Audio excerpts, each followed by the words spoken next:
How to get Cash App card. Hello everybody, welcome back to my channel. This is me Bipin Bisnath, and today I'll guide you on how you can get and activate your Cash App card.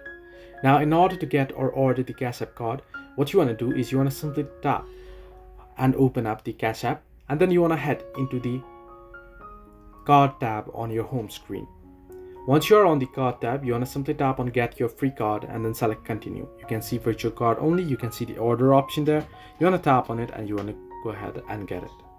Once you receive it, you want to simply tap and open it up. Once you open it up, you'll tap on it and you'll get this option. You'll find the option that says activate cash card. You want to tap on it, go ahead through the prompts, and you're good to go. So this is the way that you can easily get Cash App card and you can activate it easily as well. So hope this helped you. Do like and subscribe, and do not forget to leave a comment down below if you have any further issues as well.